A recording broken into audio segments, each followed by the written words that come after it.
Hi, everyone. Today we have Parikshit Gopalan speaking our seminar. Parikshit is a researcher at VMware working on fairness in machine learning, unsupervised learning, and algorithms for big data. In the past, Parikshit has made important contributions to coding theory and computational complexity. He has been awarded the 2014 joint IEEE Communication Society and Information Society Paper Prize and 2013 Microsoft TCN Storage Technical Award, amongst others. Before joining VMware, Parikshit was a researcher at MSR, Silicon Valley, and Redmond, a postdoc at University of Washington and UT Austin, a graduate student at Georgia Tech, and an undergraduate student at IIT Bombay. And today he's going to tell us about loss minimization and multi-group fairness. All yours, Parikshit. Thank you very much, Saeed. Yes, and thank you, everyone. And I really appreciate the invitation to talk at this forum. I'm going to talk about loss minimization and multi-group fairness. This is joint work with a bunch of wonderful co-authors, some of whom are on this call: Adam Kalai from MSR, Michael Kim from UC Berkeley, Nina Naroditska from VMware, Omer Reingold from Stanford, Vatsal Sharan from USC, Mihir Singhal from MIT, Udi Vidar from VMware, and Shengjia Zhao from Stanford. And as I was preparing this talk yesterday, I realized that I seem to have co-authors from every stage of academic life on this list. There's undergraduates, grad students, postdocs, tenure-track faculty, tenured faculty, industrial researchers. And if there's anyone here, if I've missed someone, then let's fix it. All right. So I'm going to start by talking about loss minimization. Loss minimization, I'll be very brief about these early parts because I'm talking to the experts here. It's the dominant paradigm for training ML models where you have a loss function in mind, say squared loss, and a class of models C. And then you choose the hypothesis from this class of models, which minimizes your expected loss under the distribution that you care about. And as we know this by now, it impacts every aspect of our social, personal, professional lives. And with this increased power comes increased responsibility, right? So we care now not just about the accuracy of the models. Things like privacy and fairness are every bit as important. You could argue even more important. And when things go wrong, they often have important and real consequences in people's lives. We've all seen articles like this, right? And by now, it's a truth that I don't know if it's universally acknowledged, but certainly in this community, it's acknowledged that just optimizing for loss globally, need not result in fair outcomes. You need not be sensitive to subtle differences between subpopulations and sometimes even blatant differences between subpopulations. So of course, this brings us to the question of what constitutes fairness. Now, this is not an easy question because it depends on many things. It depends on the context, on societal norms, on the laws and legal protections, and so on. And a simple illustrative example is just think about the role of gender, age, and race as attributes in hiring versus medicine. In one case, there are strong legal protections which guard against discrimination. On the other hand, in other settings, it's very important that you use these things and to use them the right way. In fact, often bad outcomes happen because you're not sensitive enough to these subtle differences. Bias is pervasive. There are many, many sources of it. There could be biases in historical biases in the data, biases in how you collected the data, in what attributes you chose, and so on. And then there could be biases which are introduced by the model. Right? Okay, so now, so what's the role of theory in this? Now, I'm a relative newcomer to this area. There's people on this call who've been thinking about these topics for a decade or more. But what really I found very attractive about the foundational principle of this group is that in a setting where notions are so subtle and elusive, rigorous definitions are more important than ever. Right? Omar puts this very nicely in this talk, which is on the TOC website, that these are not meant as a replacement for these societal and legal debates. They are meant to facilitate them. Once you can say precisely, this is what we're doing, then we can have a debate about, oh, is this fair? Is this violating some legal protections and so on, right? And often this leads to somewhat, this tells us some subtle things that you might not expect otherwise. We're all familiar with this example, which, it's the subject here is the use of machine learning in deciding who to grant parole to, the Compass software. There's this well-known paper by Kleinberg, Mulainathan, and Raghavan, which says that various desiderata here are incompatible with each other. And it's also something which has attracted wider attention. I found this Washington Post article remarkably thoughtful and well-written and considering all angles of the debate. So today's talk also fits in this general framework. We're going to be talking about possible trade-offs between loss minimization and fairness. The question that motivates us is, do you have to give up on one in any way to achieve the other? Or are there situations where these things go hand in hand? Okay, so here's what the talk is going to look like. I'll first define loss minimization over a class of hypotheses and multi-group fairness for a class of tests. I'm using C for both, and this is by intention. Then we'll talk about situations where loss minimization might actually lead to some form of multi-group fairness. We'll see situations where loss minimization can result from multi-group fairness notions. And finally, exploring this trade-off space further will lead us to a hierarchy of multi-group fairness notions. Right? Okay, and yeah, this is, I don't have slides enough to fill up a full hour. So if you have any questions, then, please feel free to stop at any time and ask. Okay, let's start by talking about these basic notions, loss minimization and multi-group fairness. So loss minimization is something that we're all familiar with. The setting that we are going to consider today is that there's a joint distribution on a domain X and labels, which are binary labels, 0 or 1. Right? So there's a joint distribution over X and Y is Boolean. Now, once you have a distribution like this, there is the best you can do, which is the Bayes optimal predictor, which for each point X in the domain, it tells you the probability that this point is going to be assigned the label 1. Right? And a predictor is just any function which assigns probabilities to a point. Right?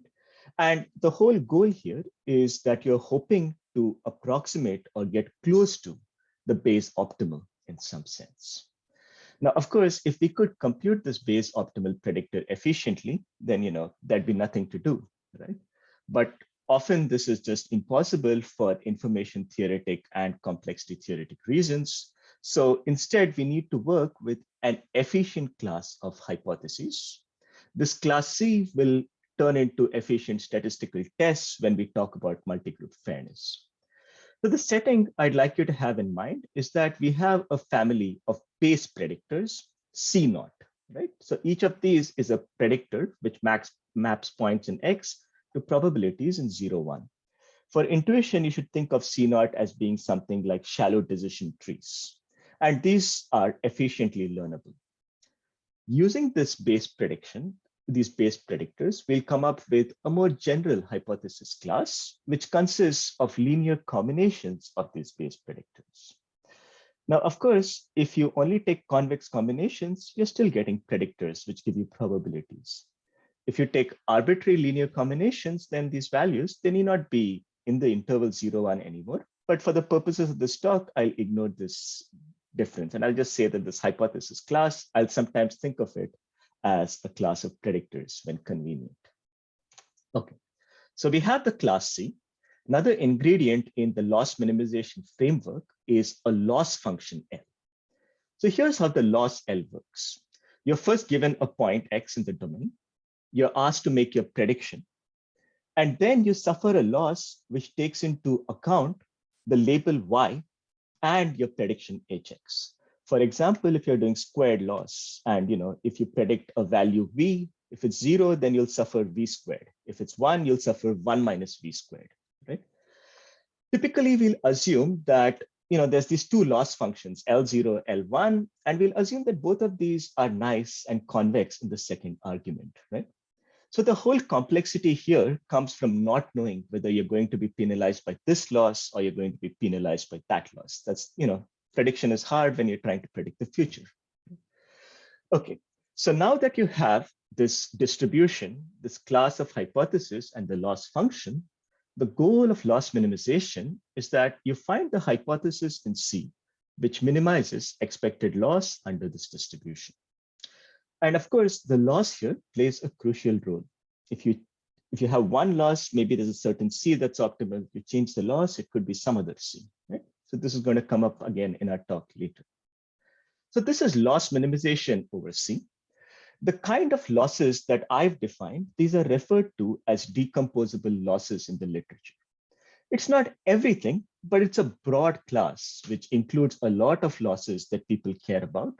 And in order to optimize specific losses, you have algorithms like AdaBoost, which minimizes exponential loss, logistic regression for logistic loss, LP regression, linear regression, and so on, right? So a lot of these common prediction and boosting algorithms, they fit in this framework as I've defined them.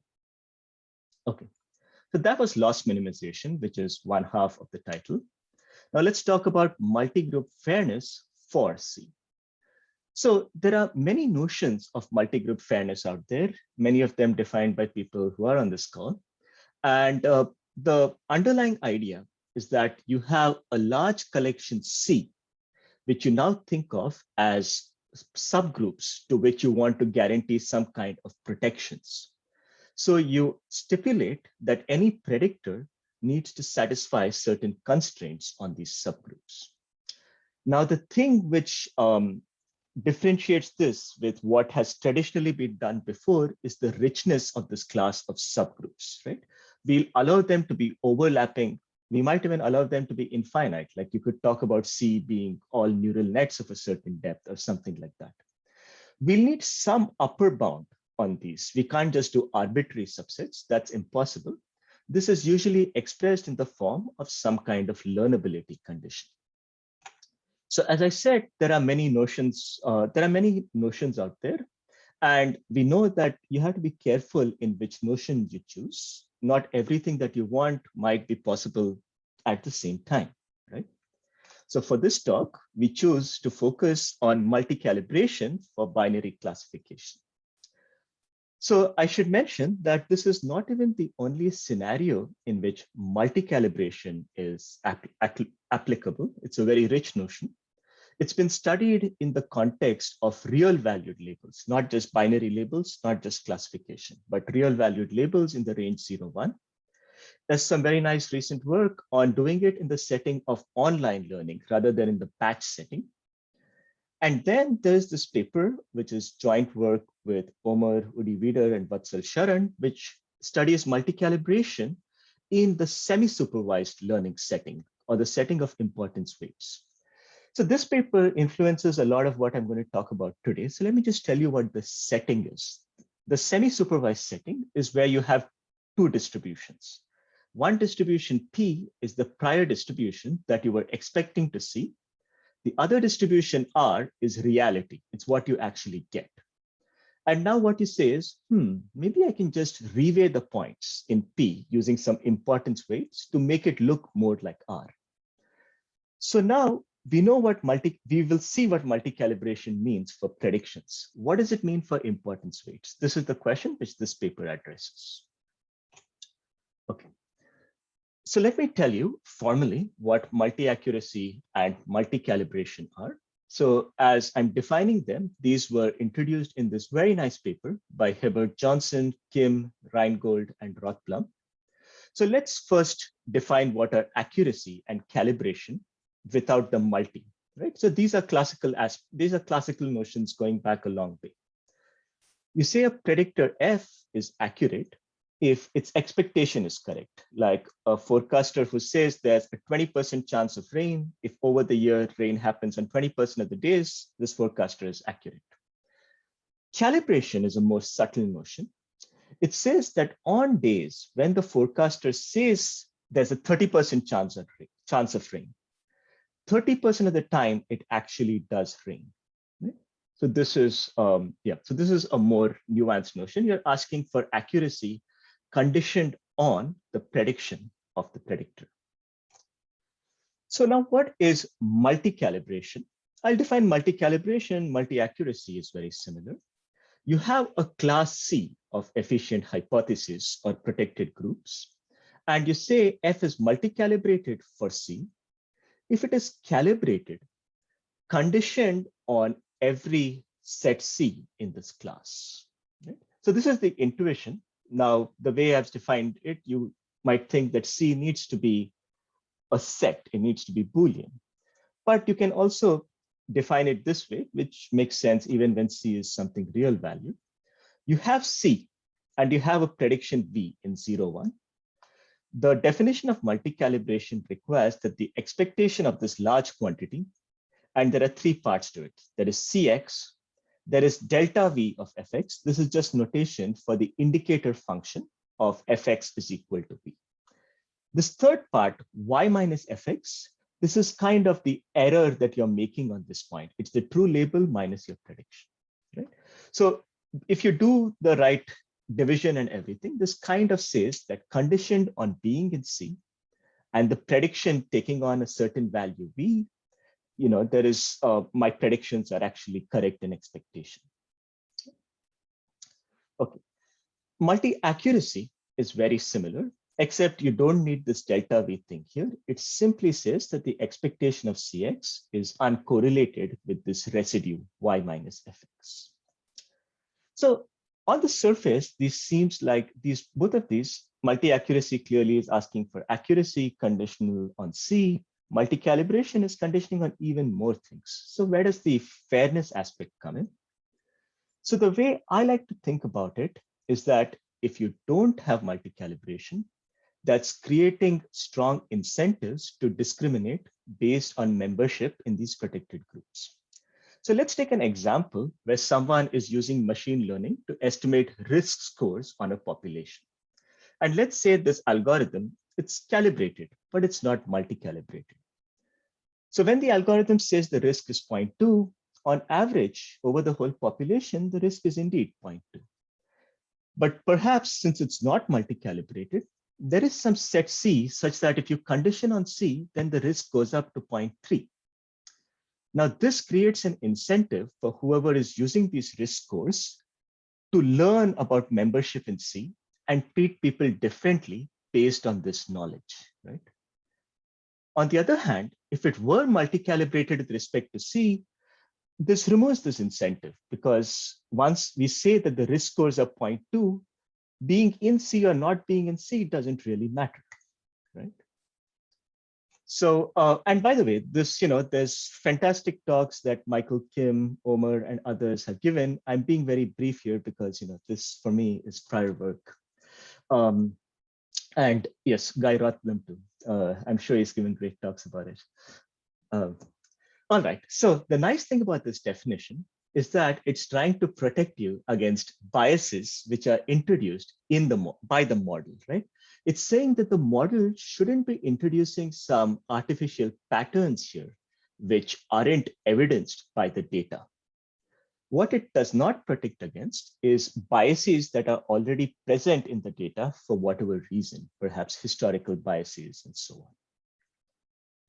on. Okay, so now we had this one oval, which represents the class of loss minimization algorithms and loss minimizing predictors over C. Now we have multi-group fairness over C, where we have these two classes of predictors, multi-accurate and multi-calibrated predictors. Now, drawing these things on the same canvas, it's a bit of a type mismatch because here we are looking at predictors which are linear combinations of a base hypothesis C. Here, this is a notion that applies to any predictor. It just needs to pass some statistical tests with respect to C. but we don't constrain the form of the predictor. It could be a deep neural net. It could be the Bayes optimal predictor. It could be anything. So the thing that holds these two together and it kind of puts them in the same canvas is that the same learning primitive will suffice for both these tasks. And this, I won't be precise about it. It's something called weak agnostic learning. If you have this, you can do most kinds of regression. There's this result from this paper which says that if you have this, you can get both multi-calibrated and multi-accurate predictors, right? So at least they might be, they might be somewhat parallel, but they belong on the same canvas. And in this talk, we're just going to study relations between these two universes. Right? Okay, so good point to stop and see if there are any questions. All right, if there aren't, let's march ahead. So the first thing we're going to talk about is situations where loss minimization leads to multi-group fairness. Right?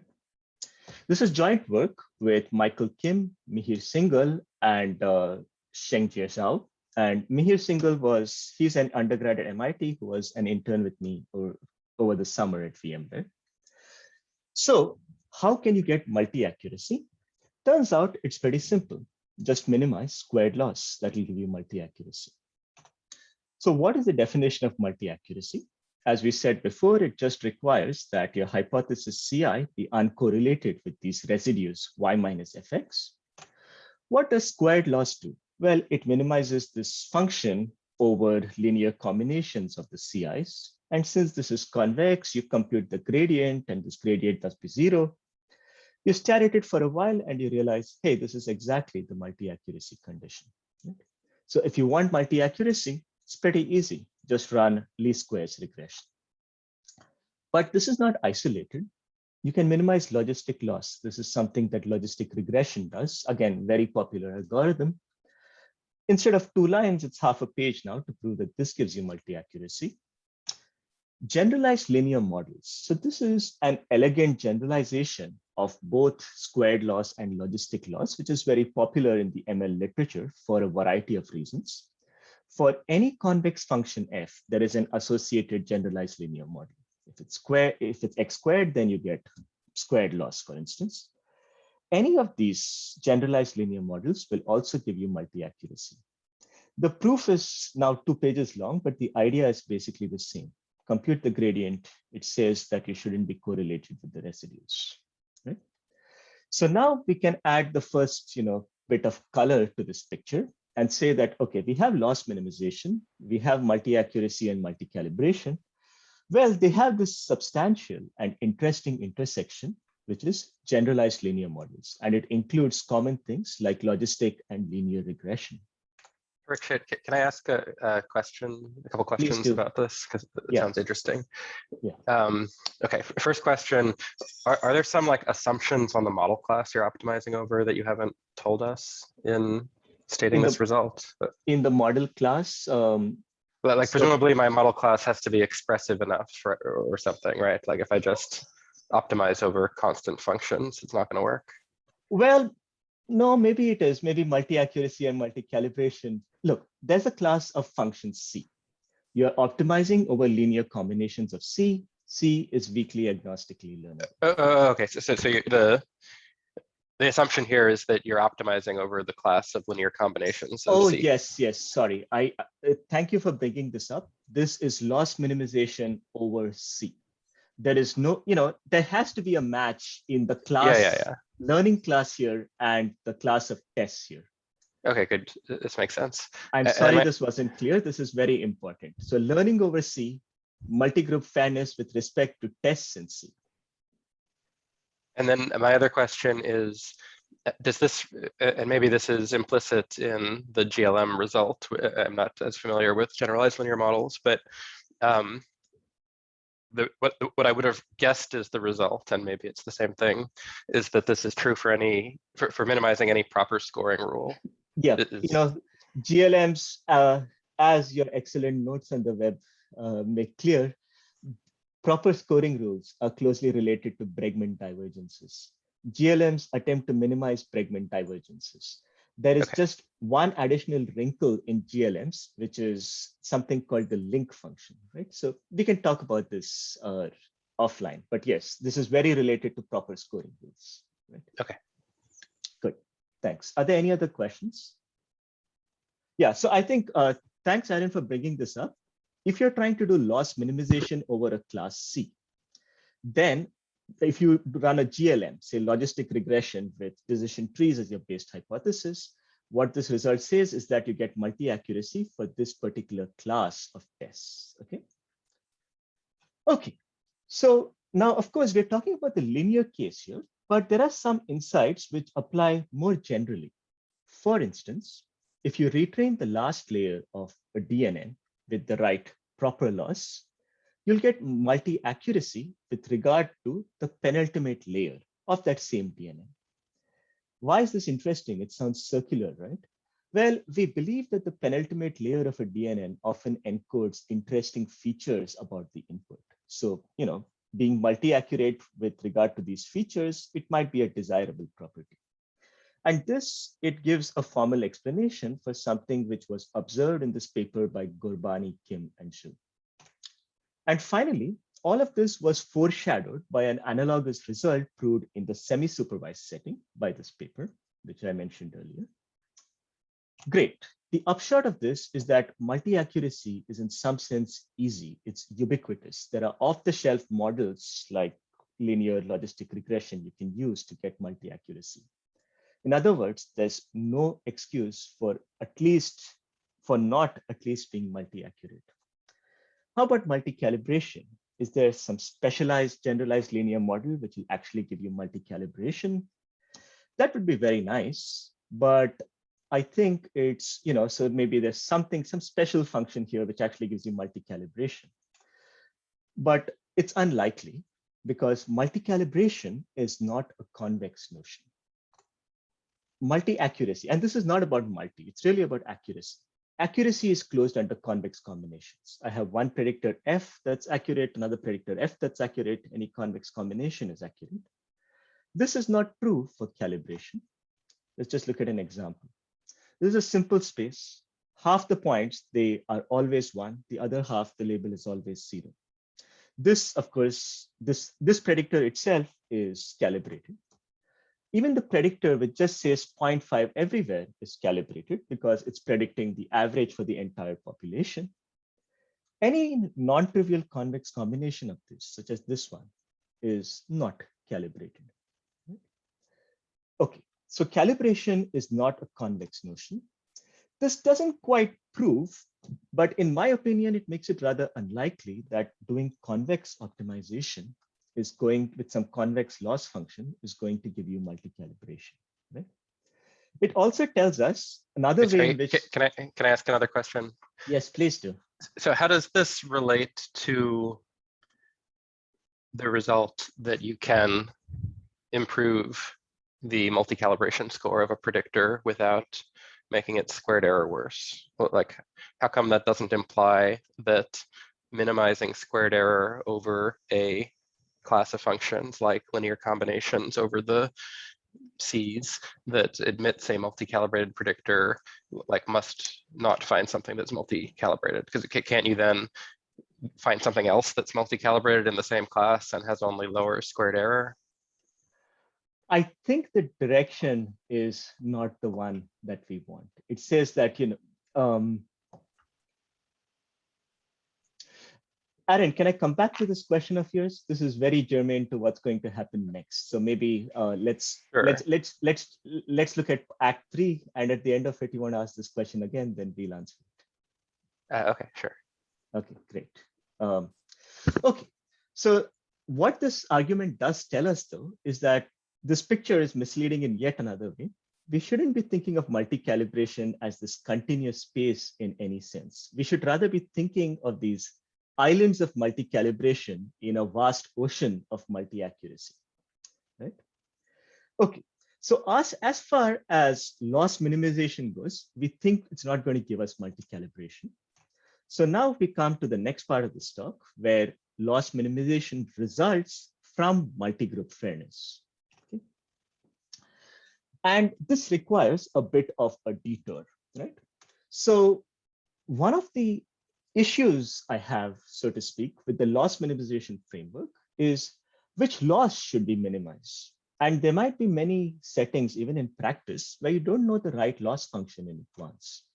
For instance, suppose you're a public health officer and you're asked to make decisions like this. Should people with a certain risk profile for being positive for COVID, should they be allowed to maybe attend a concert, board an airplane, work in an elder care facility?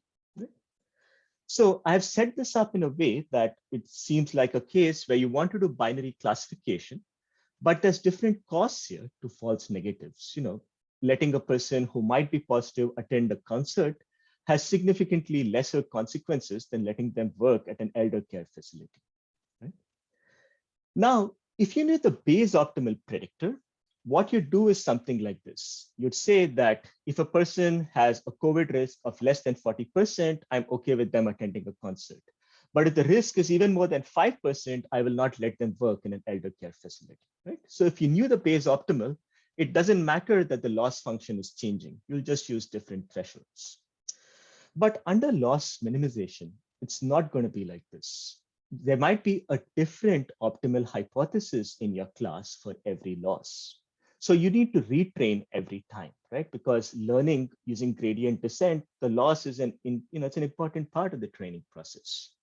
There's a bunch of heuristics out there which will do things like say, oh, let's just do logistic regression and then let's pretend it's the Bayes optimal.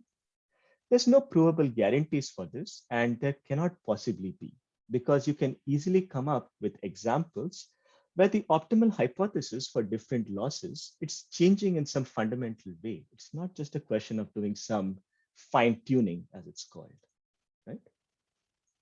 Okay.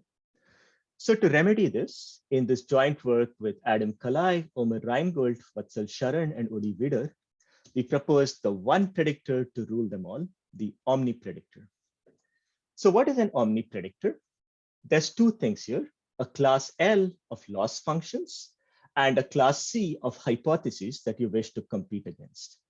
An LC omnipredictor is just a predictor such that for every loss L in this family, there exists a simple post-processing function from predictions to values such that you can compete with the best hypothesis in C chosen for that particular loss, right?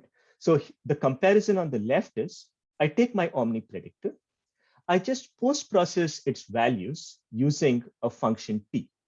This function T is sensitive to the loss L, right? Like for example, if it's L2 loss, I do nothing. T is the identity function.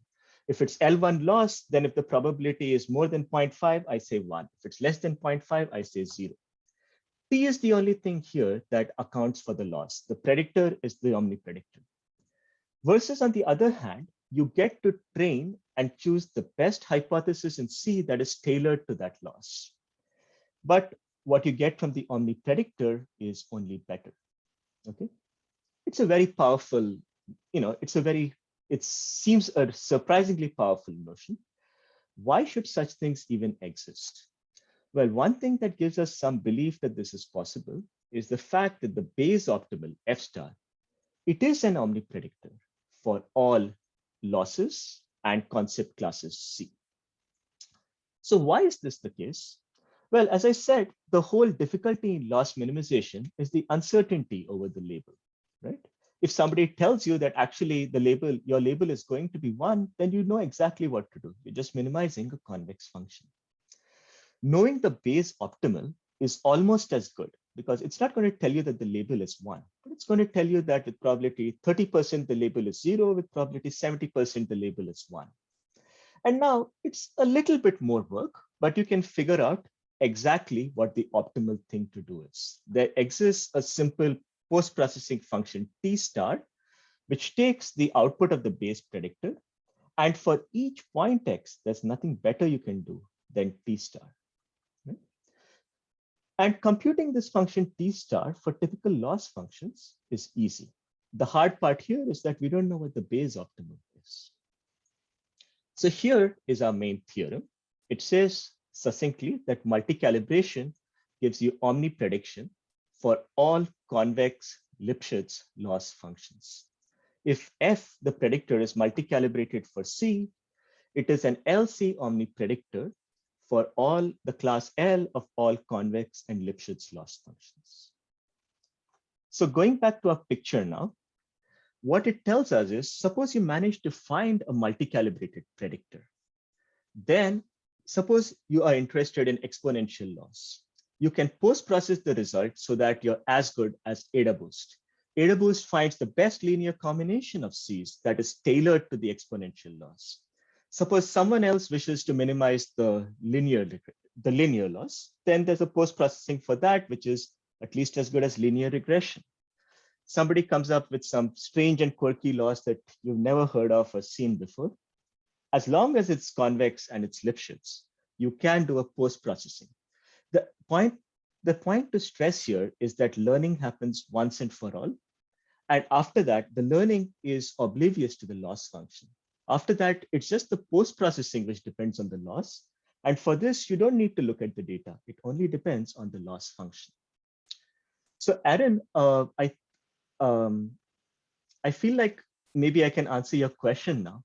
In general, the multicalibrated predictor will not be a linear combination of Cs. It comes from a richer class of functions, which is why it can be much better than anything in C, right? No, but like the algorithm that like Guy and Omer give for, and Michael and everyone else give for coming up with the for a multicalibrated predictor, okay. it's just gradient descent. So it is producing a linear combination of Cs.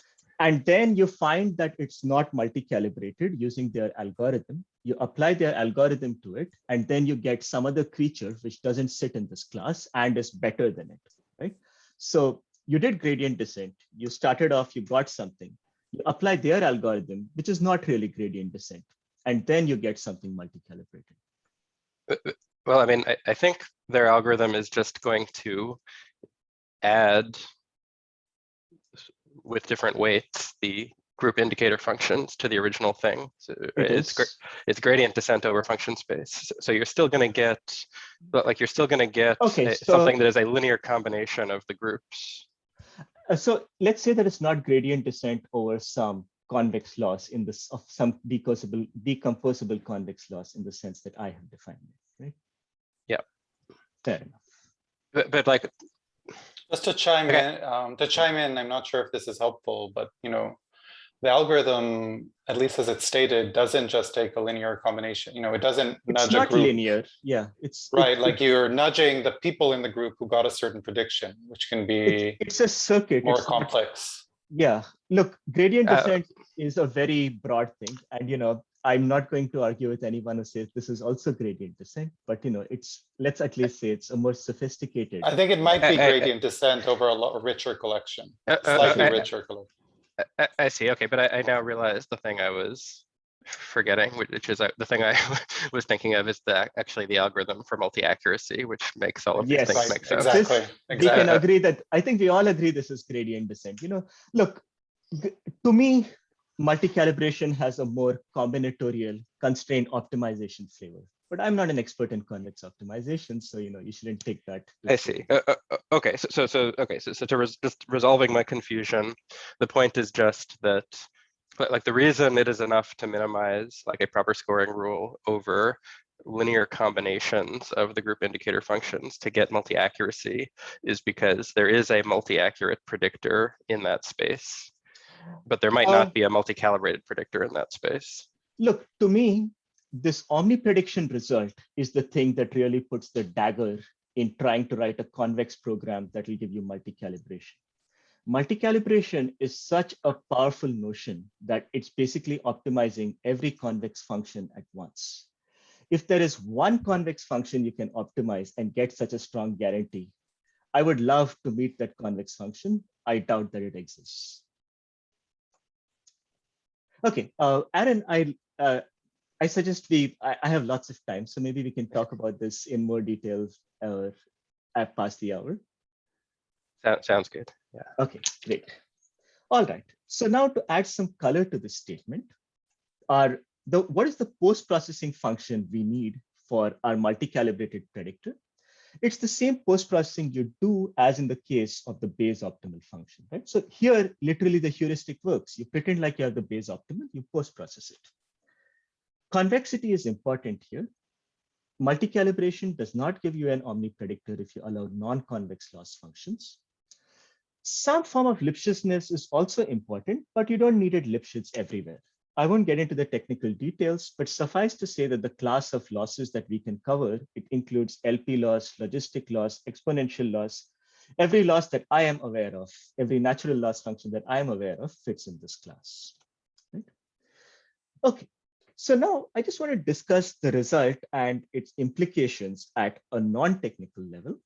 So I like to think of this notion of coming up with, of getting omnipredictors from multi-calibration as good karma, because the authors, the people who came up with these notions of multi-calibration, they swear to me, and I believe them, that loss minimization was the last thing on their minds when they came up with these notions. So for it to give you such a strong loss minimization guarantee, I think is very satisfying. And it says that, well, if you really give strong fairness guarantees, you also get very strong loss minimization. It also puts forth a certain view of multi-calibration as a partition of inputs. This is kind of, you can say, an extension of the original definition, which I personally like a lot. It says that what multi-calibration really does is to partition your input space into a bunch of regions. Within each region, the condition which holds is that the expectation of Cx times the label y is the expectation of Cx times the expectation of y for all hypotheses in this class C, right?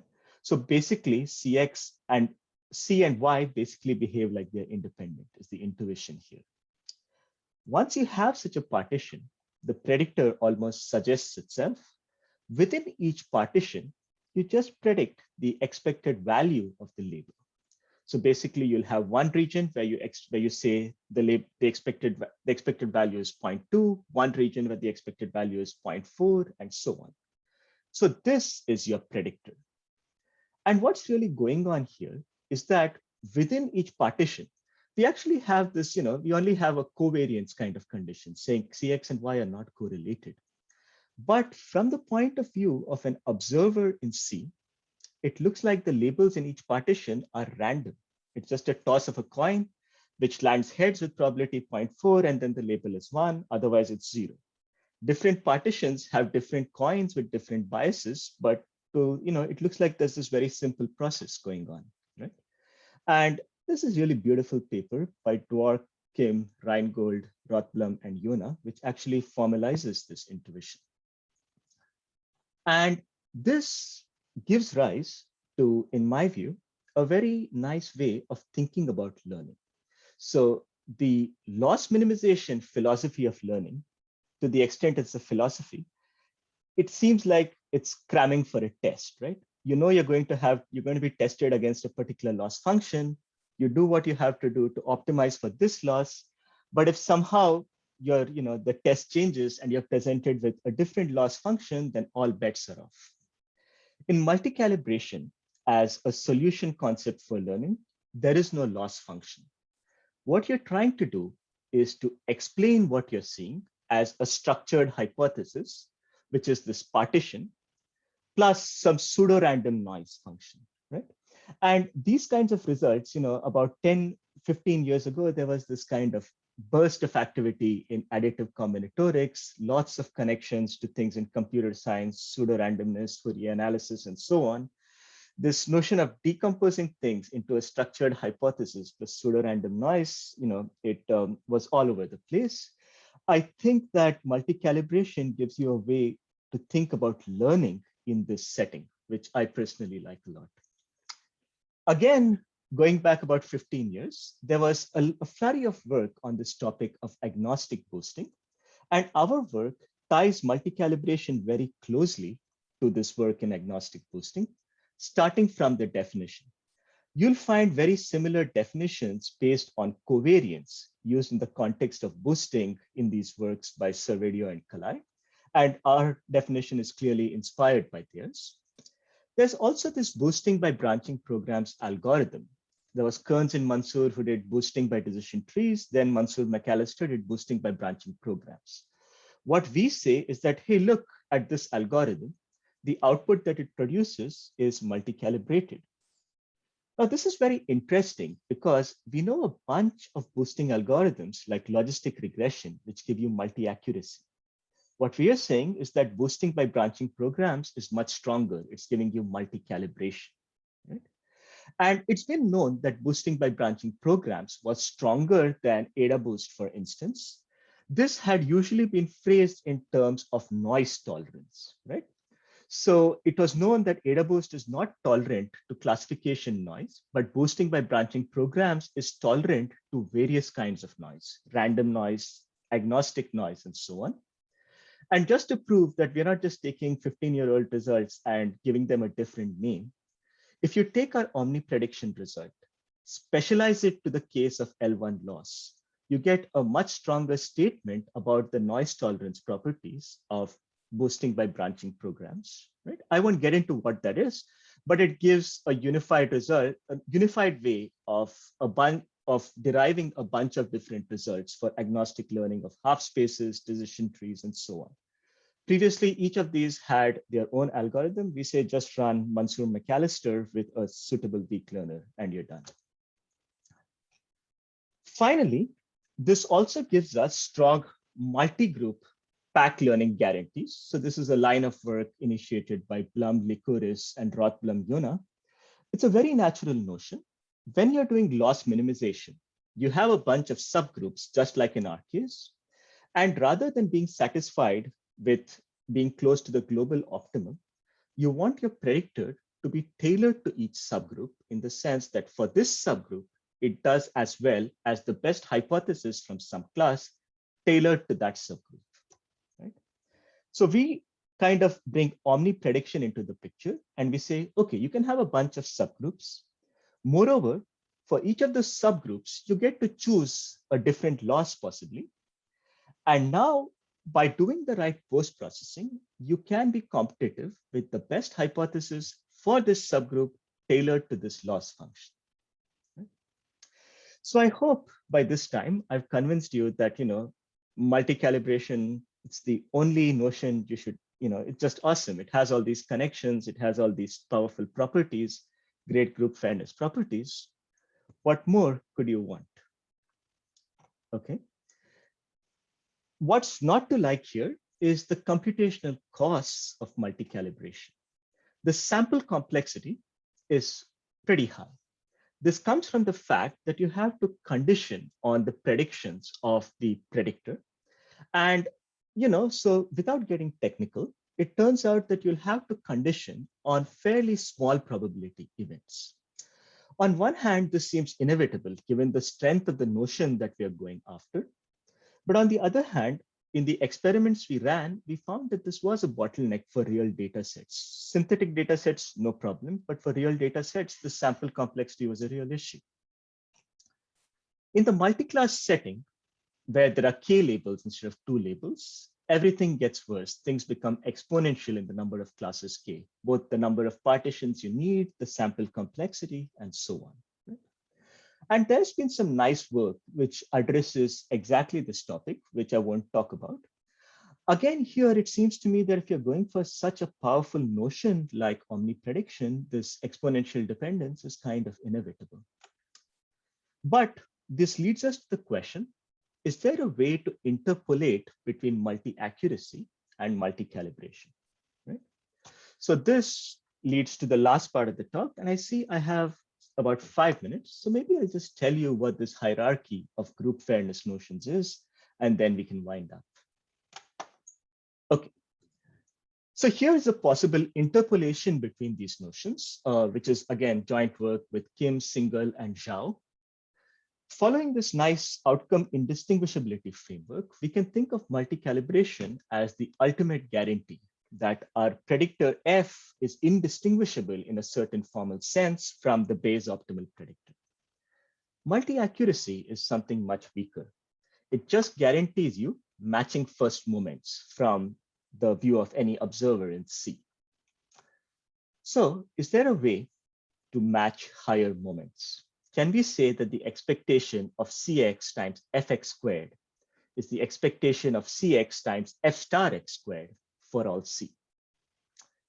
If you stare at this for a while, you'll realize that this is not a very, there's a clear problem here.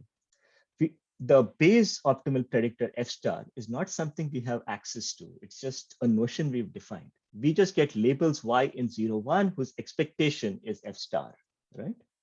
So this is very different from this notion of moment multi-calibration that was studied in this nice paper, where the labels were real valued. So, taking higher moments made a lot of sense.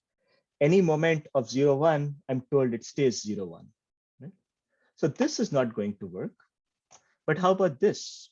Can we ask that expectation Cx Fx squared is expectation Cx times Fx times F star x? Well, what's one thing about this is that at least you can hope to do this from samples because it does not involve higher powers of F star. But what is unclear is, what is this? Is this moment matching? Is it something else? Well, it's a shoe that fits and we're going to wear it and we're going to run with it, right? So I'm going to define this notion of low degree multi-calibration, where for any K you ask for, so degree K multi-calibration means that for all J less than equal to K and C in the class C, you have expectation Cx times Fx raised to J plus 1 is expectation Cx Fx raised to J times F star x.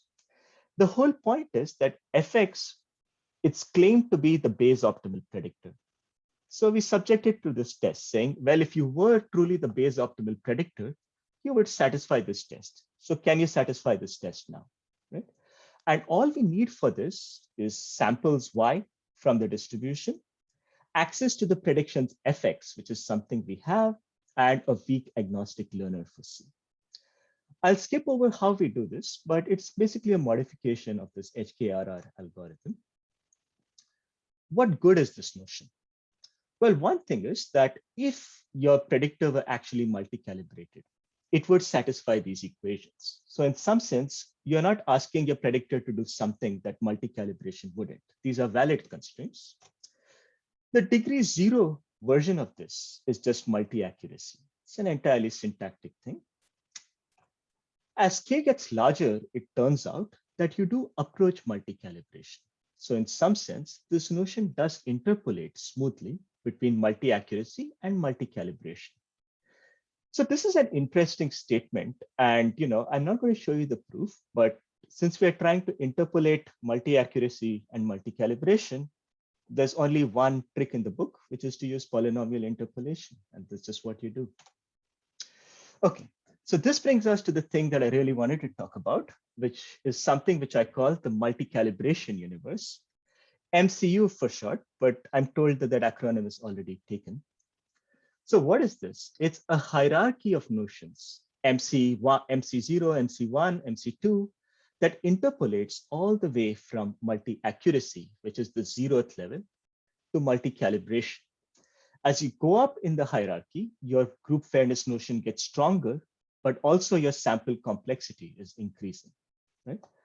So the whole point of introducing this is the hope that all the properties of multi-calibration that we like, hopefully they show up at low levels in this hierarchy.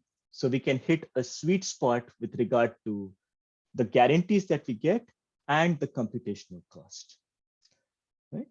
And I'm almost out of time here. So let me just say that this is inspired in large part by results in pseudo-randomness, where we know that, nothing good happens with one wise independence, but sheer magic happens with two wise independence.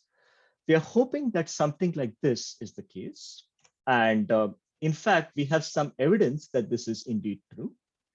In the interest of timeliness, I had a snippet of the kind of things which happen at the first level of this hierarchy, but I'm going to skip it for now because I'm out of time. If you're interested, I'm happy to stay around and show you this.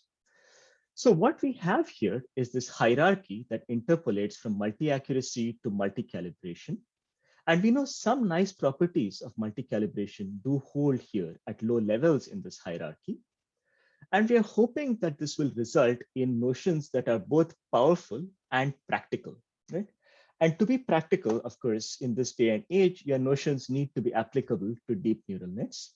This is something that we are currently working on in joint work with Shivam Garg, who's an intern from Stanford, and Udi Wieder. So let me leave you with this picture. I hope I've convinced you that there's these two universes of loss minimization over C, multi-group fairness over C.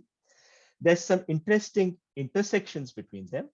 And then there's this notion of omniprediction, which creates a very strong bridge between these two universes. I'm hoping that there's many other connections like this to be discovered. And with that, I want to thank the organizers again, and thank you all for listening. I'm more than happy to take questions now. Thanks for the great talk, Parikshit. Do we have any questions?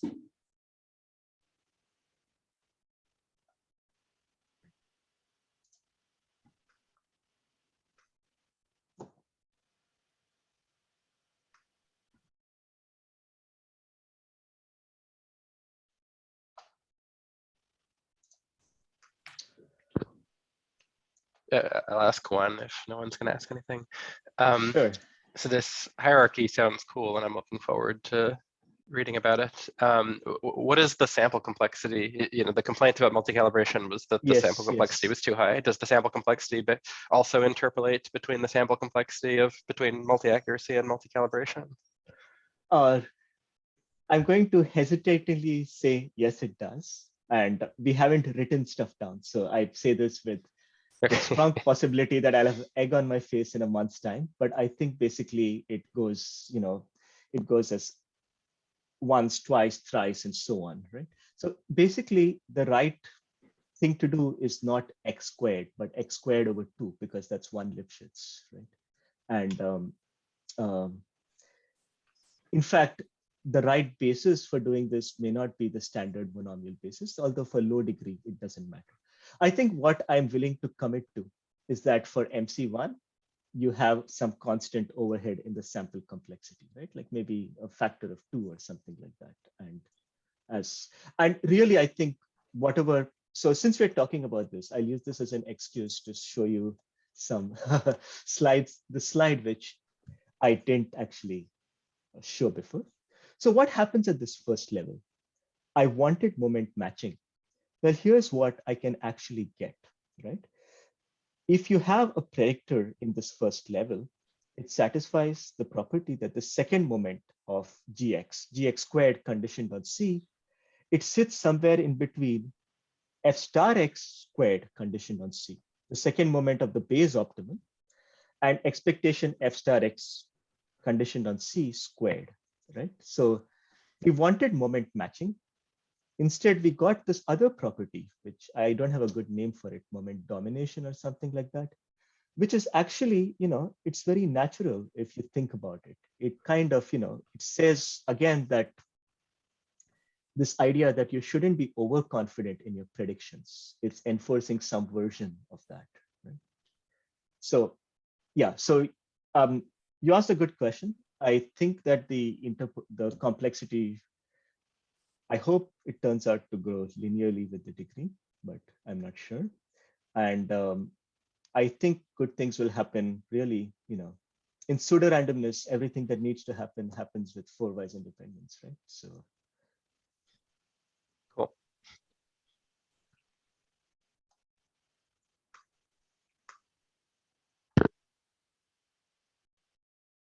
If there are no more questions, we can end the seminar. Thanks again, Parikshit, for coming to our seminar. And I guess see you all next week. Yeah. Thank you all very much. Bye.